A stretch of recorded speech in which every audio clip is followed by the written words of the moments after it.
नमस्कार. सगळ्यांसाठी एक खूप मोठी आणि आनंदाची बातमी आहे.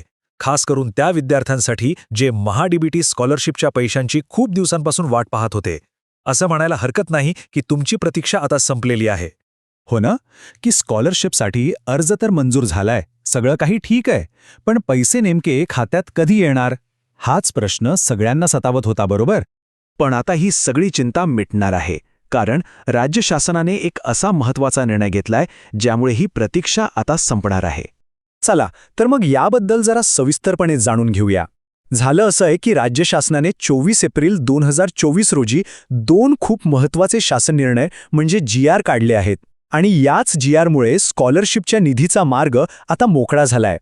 आता साहजिकच सगळ्यांच्या मनात हा प्रश्न आला असेल की ठीक आहे, निधी मंजूर झालाय, पण नक्की कोणत्या योजनांसाठी? तर शासनाने 2 मुख्य आणि विद्यार्थ्यांसाठी खूप महत्त्वाच्या असलेल्या शिष्यवृत्ती योजनांसाठी हा निधी उपलब्ध करून दिला आहे.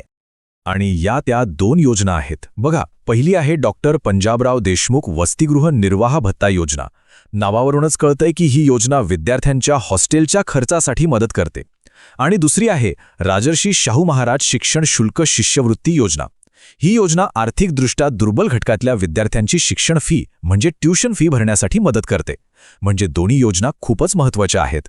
आणि सगळ्यात महत्त्वाची गोष्ट म्हणजे हा जो निधी आहे ना, तो 2023-24, 2024-25 आणि 2025-26 या 3 शैक्षणिक वर्षांसाठी आहे. म्हणजे ज्यांचे अर्ज या वर्षांमध्ये मंजूर झाले आहेत त्या सगळ्या पात्र विद्यार्थ्यांना याचा फायदा मिळणार आहे. बरं, आता येऊया त्या मुद्द्यावर ज्याची सगळेजण वाट बघतायत, ते म्हणजे आकडे. किती निधी मंजूर झालाय? तर सांगतो, शासनाने खरंच खूप मोठी रक्कम मंजूर केली आहे. तर डॉक्टर पंजाबराव देशमुख वसतिगृह निर्वाह भत्ता योजनेसाठी आहेत तब्बल 159 कोटी 56 लाख रुपये. आणि यानंतर यापेक्षाही मोठी रक्कम म्हणजे तब्बल 192 कोटी 7 लाख रुपये राजर्षी शाहू महाराज शिक्षण शुल्क शिष्यवृत्ती योजनेसाठी मंजूर करण्यात आले आहेत. म्हणजे बघा, हे फक्त आकडे नाहीत, तर लाखो विद्यार्थ्यांसाठी एक खूप मोठा दिलासा आहे. या निधीमुळे अनेक विद्यार्थ्यांच्या डोक्यावरचं आर्थिक ओझं नक्कीच कमी होणार आहे. चला, आता पुढचा महत्त्वाचा प्रश्न की हा मंजूर झालेला निधी आपल्या बँक खात्यापर्यंत पोहोचणार कसा? तर ही प्रक्रिया खूपच सोपी ठेवलेली आहे.